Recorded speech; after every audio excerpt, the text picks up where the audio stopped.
Hi guys, I've just got the Tamiya PAK 35-36 anti-tank gun. In the UK, it's about £5. It's a really cheap model. I know it's an old model. 2 sprues. Somebody had bought it for me actually. They'd seen it in Hobbycraft in the UK, and 2 sprues, no decals. One of the sprues are figures from the 70s, not very good, bit chunky. One of the sprues is the gun, which is quite detailed, it's quite nice. And just a really simple one-page instructions. You see the figures there, I'm just laying them out with some of the parts. There's some nice little accessories, there's a few boxes and things like that. But the main reason is this, the blue compressed foam that I bought off eBay.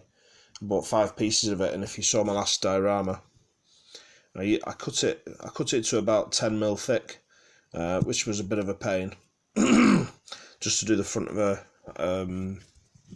brick house with it. But as I was doing that, I thought to myself, you know, may as well justify buying the 25mm thick piece, you know, next time you do a diorama. Do the ruins of a church or something. So I came up with this little design.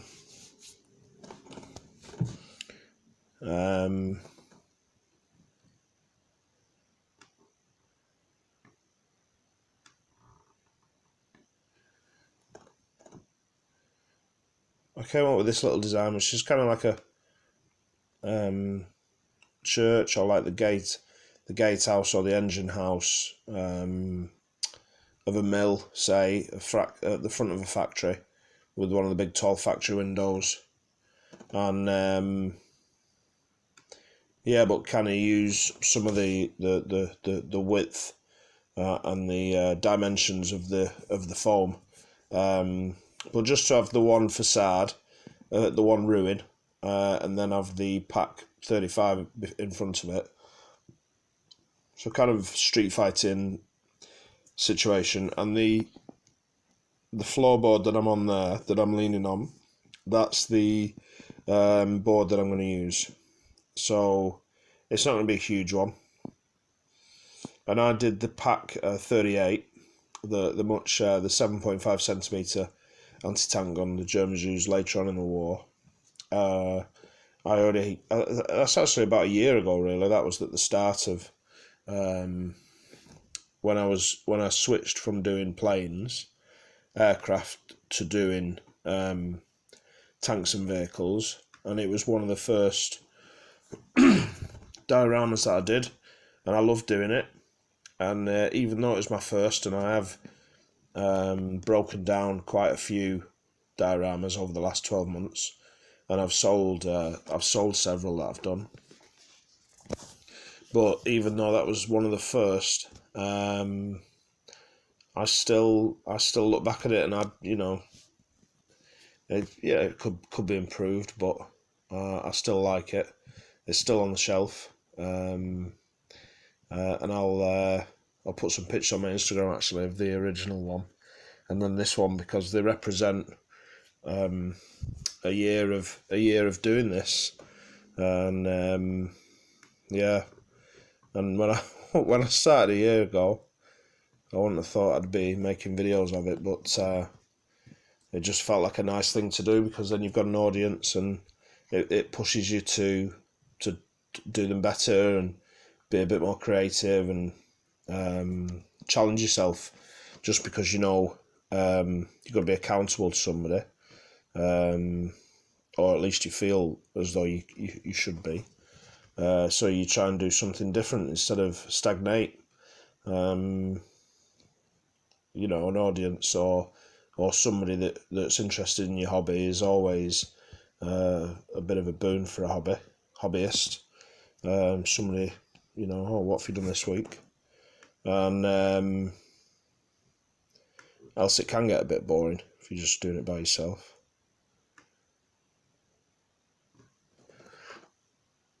So yeah, it's a big central window, and then I've planned out a few more features to it. I think I'm going to take the top couple of top 20mm off, and thin out some of the central bits so that the bottom and the top look a little bit chunkier, like they've got like a stone facade, some kind of decoration on it. I don't think I've filmed much of the building the PAK 35, but it's like maybe a 2-hour build, super simple. The wheels are one piece. The towing bars are really simple, and I went for the stick bomb option just because I've never made anything that's looked like that. And yeah, I'm going to do my usual mix of plaster. My camera did run out of battery without telling me,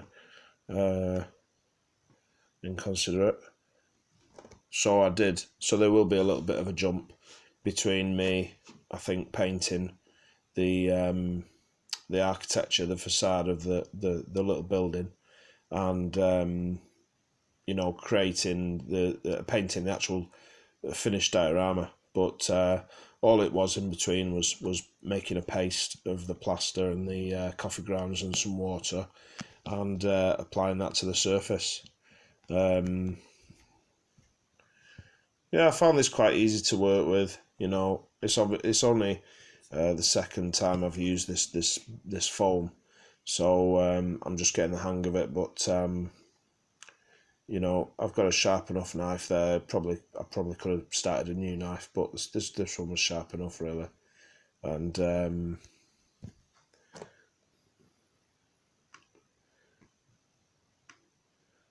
the whole thing of being able to scribe into it for brickwork and stone and masonry is the real benefit to it. And I think when you've got a bomb damaged facade like this, street fighting Stalingrad or whatever it is, it doesn't have to be perfect.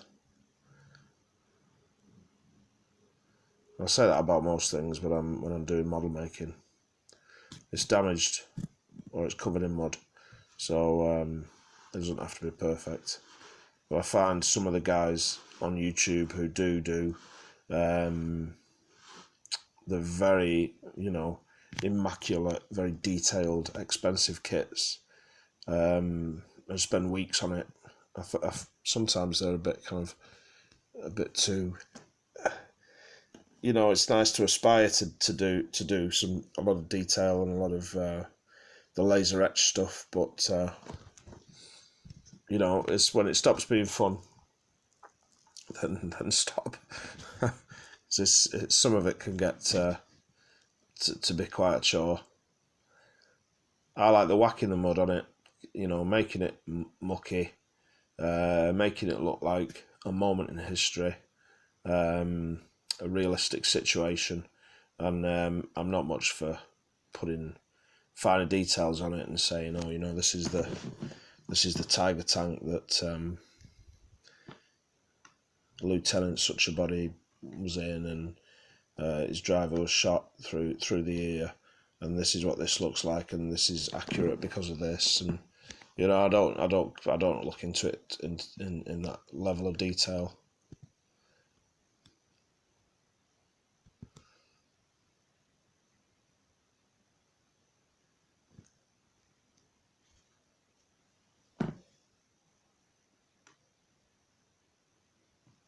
So this is really why I use this foam. I've bought another box of the 5mm paper fronted foam as well, just because that comes in handy to be the back of buildings and to be the roof of buildings. I got a box of 10 for about £6, and the box of 10 that I bought a year ago when I started all this, I think had been £3. So it shows how prices have inflated during the COVID year. I think probably because people were spending more time doing hobbies. But yeah, it was about, I think it was £6 including postage for a box of 10 foam boards. And then I think when I use these ones that I'm working on now, I think I'll get some more of these as well, and maybe do more elaborate as I get better at it. Still want the model to be the focus, really. And these guys who do like a whole town with various different vignettes happening, soldiers coming out of a pub, or on the other side of town there's a fight, on the other side of town there's American GIs bursting into the square. I think I still want to do just singular vehicle dioramas, or very small vignettes of soldiers and a tank, or soldiers and two vehicles, and the building just be a backdrop. That's what I'm going for, but I would like to be better at making the buildings. My next models are the M48 pattern tanks, so I've got to do a kind of Vietnam scene. I've got a Leopard 2 for an Afghan scene. I've got a Mercedes, a German Bundeswehr Mercedes Jeep, and I've got a Chieftain as well, as I think I mentioned last time I made a video. I don't know what setting to put the Chieftain in, but it's going to be something Middle East, maybe Q80 situation. So yeah, but it's just time. It's just time at the moment. Too many distractions with the gym and the sun shining. There's too many distractions to be indoors making models.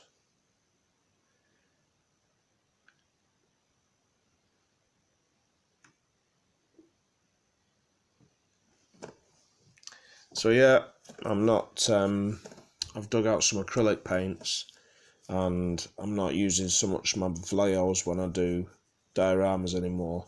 I'm just kind of daubing on cheaper acrylic paints, because I didn't want to use up all my Vallejo model paints on dioramas. So I've got some plain acrylic black as a background, and then when I put the plaster down, I even use some emulsion test pots that I've got on my desk at the moment.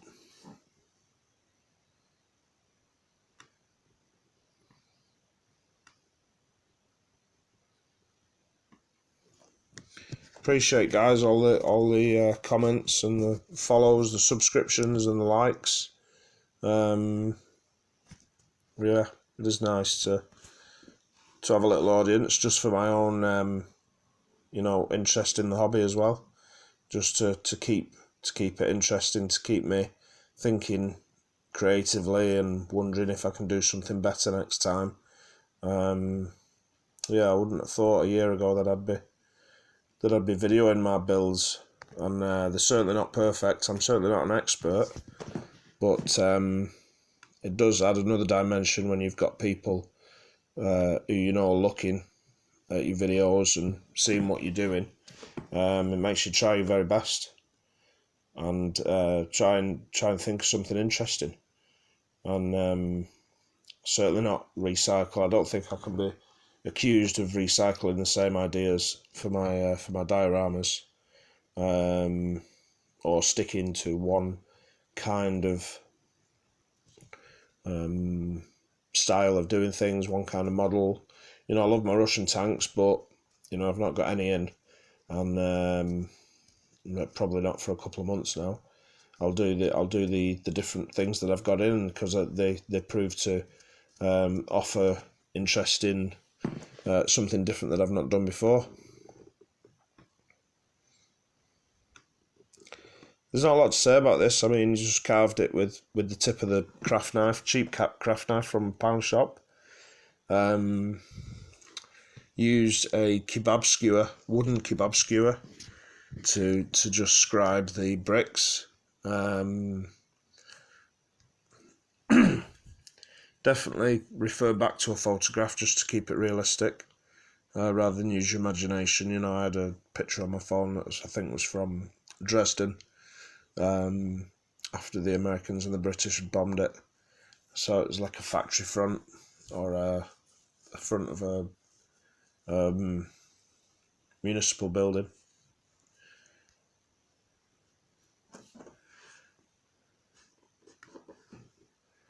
But I'd stopped referring to it at this point because the design had scribed on there, and I was just improvising really now with just a stone base and a brick section, just to keep it interesting really.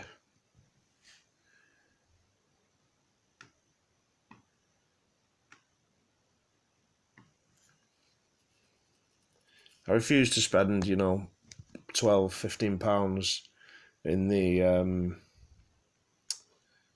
on the mini art kits, the building facades. They seem so simple to me. I've never done one, never used one, but they seem so simple on the box art, and you know, especially when the PAK 35s itself was £5 in the UK. I'm not going to spend triple that just for a building facade, when I can try and make it myself, and makes it a bit more interesting. So the offcuts of blue foam that I've cut off whilst I've been carving, they're like blocks of stone that are scattered around. And as I said before, you know, the camera had died, the battery had died, and I didn't realise. So all I've done is put my usual paste of plaster of Paris, coffee grounds, and a little bit of water, and then I've used it as an adhesive for the blocks of foam that are masonry, and I've stuck in a couple of bits of wood, just thin, very, very thin balsa, and I've stuck the actual building facade into the plaster as well while it was wet, and it's dried and it's secured most of them things on the board. I think one of the blue chunks is just about to come off, but I just glued that back on afterwards. And then, if you've seen previous videos of mine, I use wet washes and let the plaster soak up the water, and I just try and apply thin watered down washes of acrylic to give an effect of mud and dust and masonry across the surface. I don't see any reason why I'd have to paint the back of the building facade, but you can see that I've gone around the sides with the same texture of brick and stone.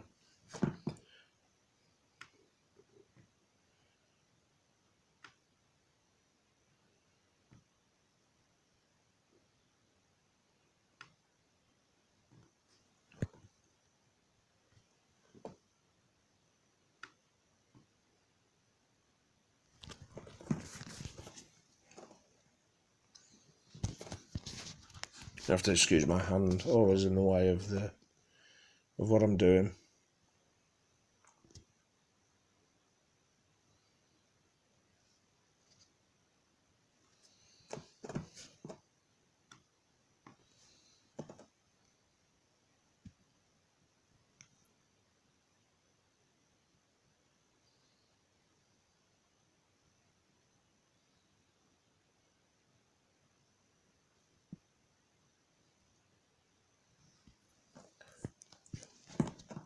When I first started doing vehicles and men and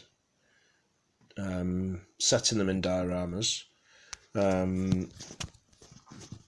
I watched a video on YouTube. I can't remember who.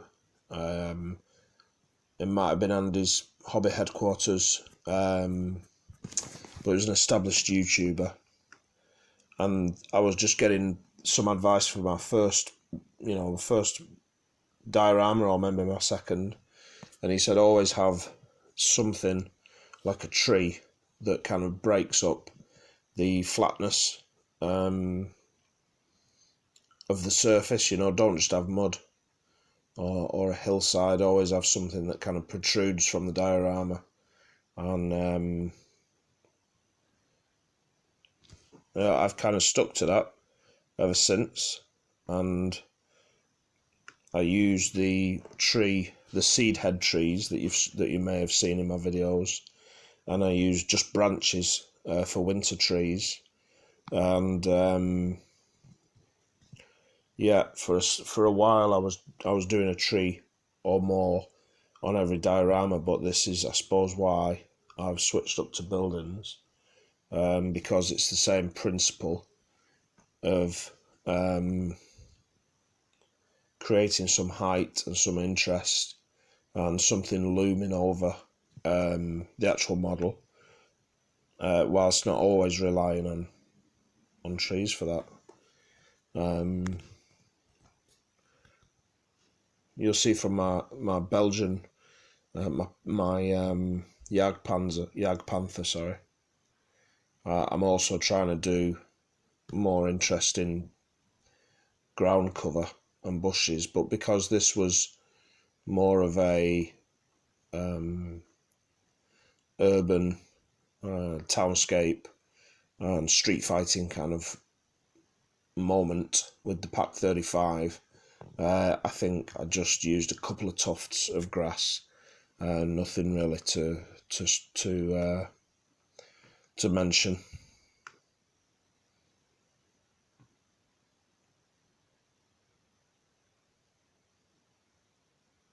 Quite pleased with the brickwork. That was a tiny bit of Vallejo red and some acrylic burnt sienna, and the last time I did the brickwork on the Belgian farmhouse, I did it all a brownie red, and then I tried to work the mortar colour between the bricks and then wipe it off. I didn't feel like it worked that well, so with this I've done black as an undercoat, and then I've kind of not dry brushed, but I've kind of skimmed over the surface of the brick with red, so that it's not bled into the grooves between the bricks.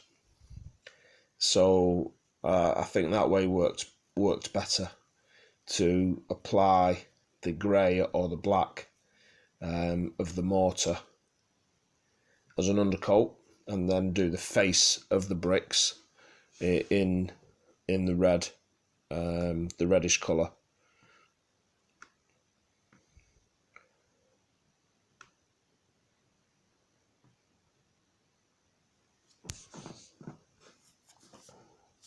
Yeah, so there's heaps of plaster and blocks of masonry, and it's the remnants of the rest of this building that you can see standing there.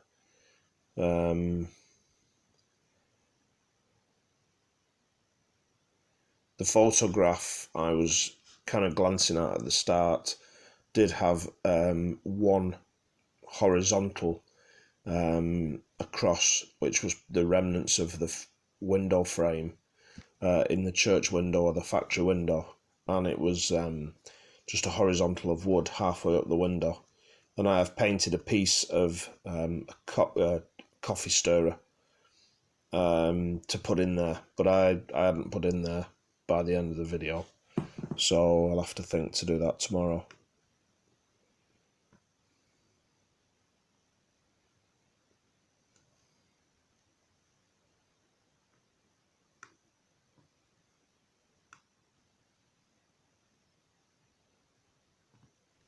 So it's a real simple surface, really.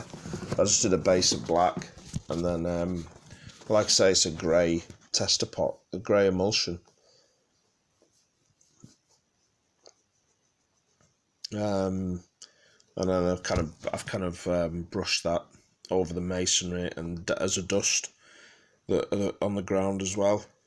I think there's a little piece of sprue stuck in the plaster there as like a drain pipe, and like I said, there's a couple of bits of timber, little thin pieces of balsa. A couple of times I've done dioramas and got carried away with the mud effects, the thick mud, textured ground. Learned from the mistake though that when you're applying men who are kneeling or lying down, they can't sit flush with the ground if you put too much texture on it. So there's a tip for this Tamiya PAK 35. If you're doing it, one of the chaps is dragging a box of ammunition behind him, as you can see, and then the other 3 chaps are on the knees, and they need a relatively flat surface to so they're not going to be rocking back and forth, so they're going to be stable, and so don't get carried away doing surface texture and make it too muddy an environment for them. I've got a machine gun on a sandbag there on top of a petrol drum. That's just because I'd broken up another diorama that I'd built previously, and I had it in my spares box, so I thought I may as well put it on.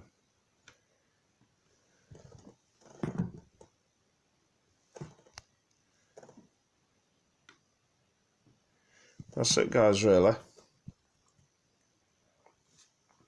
I really enjoyed it, putting it together at the end, because I was quite pleased with the house, the facade, the factory facade. And the gun was simple. It's nice to do a really simple build now and again. So thanks for watching, if you've stuck with it to here. And